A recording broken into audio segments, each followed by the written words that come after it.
iaitu tentang isu satu hantaran yang famous di media sosial sekarang ni, yang dibuat oleh satu orang ustazah. Saya tak nak sebutlah ustazah apa. Cuma dia sebut dalam hantaran dia tu, dia kata anak-anak yang autism, delay speech, yang ada penyakit autism, yang lambat bercakap, mereka ini ialah anak-anak yang terkena gangguan jin. Terkena gangguan jin.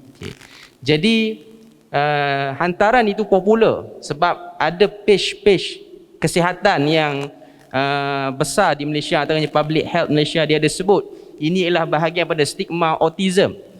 Jadi nak minta komen pada Sahibul Samahah Datuk tentang sikap sebahagian orang yang terlalu mudah mengaitkan sakit ni dengan gangguan jin, sakit ni ada unsur-unsur mistik padanya. Padahal sakit-sakit itu hanyalah sekadar sakit yang telah didiagnos oleh pihak kesihatan bahawasanya ialah normal. Okey. Jadi nak minta Datuk, apakah komen Datuk dalam isu ini? Persilakan Datuk.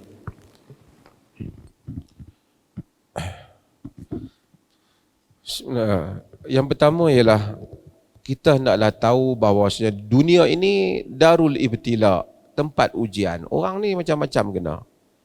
Sakit, demam, bukan saja kena kepada orang baik, kena kepada orang tak baik, kena juga kepada orang baik.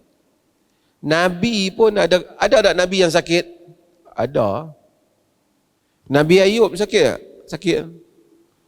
Wa ayyuba idnada rabbahu anni massani yadur wa anta arhamur rahimin. Fastajabna lahu wa kashafna ma bihi min dur wa atainahu ahlahu wa mithlahum ma'ahu rahmatan min indina wa dhikra lil abidin.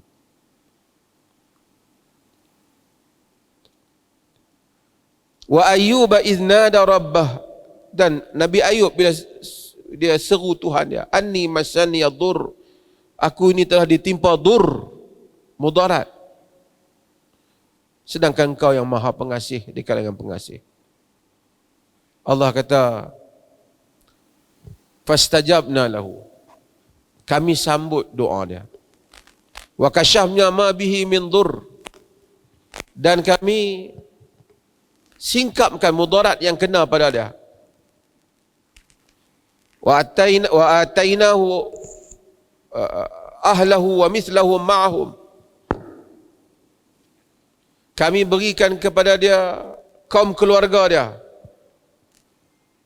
dan yang seumpama mereka, rahmat min indina, rahmat wa zikra lil abidin, rahmat di sisi kami dan ingatan kepada orang-orang yang mengabdikan diri pada Allah. Siapa dia tu? Nabi Ayub. Allah kata peringatan supaya orang yang mengabdikan diri pada Allah pun kena ingat bahawasanya ini ujian Allah dan dia kena sabar. Nabi Ayub kena. Nabi Muhammad pernah kena sakit. Nabi Muhammad pernah jatuh kenderaan, semayang sehingga duduk. Sahabat solat duduk juga di belakang baginda. So, kita bila tengok orang kena penyakit, kita jangan buat kesimpulan bahawasanya hang tu dosa banyak tu sakit tu. Mungkin salah satunya dosa. Tapi salah satunya Allah mengangkat darjat orang yang sakit. Allah mengampunkan dosa-dosa yang telah mereka lakukan. Mungkin orang yang kita tengok sakit tu, Allah lebih sayang kat dia lebih daripada kita. Allah bagi dia sakit, Allah hapuskan dosanya. Ada orang yang mungkin tak sakit, dia luar mati. Bukan kita mau sakit, tapi sakit. Bagi orang yang redha dengannya, dia ampunkan dosa. Kita nak clear dulu hal ni. Ahasiban nas an yutraku an yaqulu amanna wa hum la yuftanun. Apakah manusia menyangka kami akan membiarkan mereka menyatakan beriman sedangkan mereka tidak diuji? Allah uji mereka. Itu dulu. Kemudian ada tak kita ni disentuh oleh syaitan tak? Nabi dalam hadis yang diriwayatkan oleh Imam Muslim, Nabi kata, kullu bani Adam massahu syaitan yawma waladathu ummuhu illa Maryam wa ibnaha. Semua anak Adam disentuh oleh syaitan pada hari ibunya melahirkannya, melainkan Maryam dan anaknya. Siapa anak dia? Nabi Isa. Maryam tak disentuh oleh syaitan pada hari dia lahir. Mak dia doa, inni u'izuha bika wa zurriyataha minasyaitanir rajim. Aku memohon perlindungan untuknya dengan-Mu wahai Tuhan dan zuriatnya daripada syaitan yang direjam. Yang lain kata Nabi, syaitan sentuh.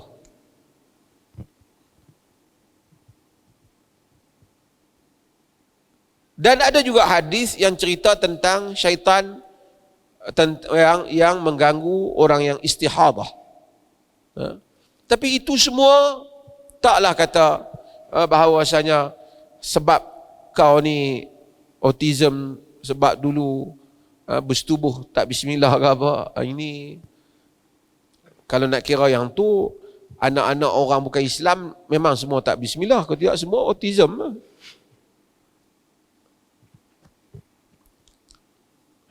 Dalam beberapa riwayat dia kata, ni orang budak-budak muda dah tapi saya sebutlah cerita. Orang-orang Mekah ni bila menggauli isteri mereka, menggaulinya dengan secara mendatanginya di hadapan dan mendatanginya di kemaluan isteri, tapi dari arah belakang juga. Dia kata mudbirat, daripada arah belakang juga. Bila dia mari Madinah, orang Quraisy, dia kahwin dengan wanita Ansar. Wanita Ansar tak biasa benda macam ni. Dia biasa formal. Satu katanya sebabnya, orang Yahudi kata, kalau orang yang datangi isteri daripada, bukan pada duburnya, tapi daripada arah belakangnya, pada kemaluannya, anak mata jadi julin.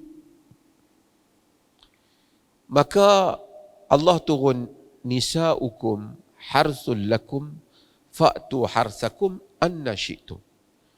Isteri-isteri kamu adalah ladang-ladang kamu, datangilah ladang-ladang kamu macam mana pun yang kamu mau. Maksudnya ladang tu pada tempatnya lah. Tempat yang subur ladang ialah kemaluan isteri lah, bukan pada duburnya.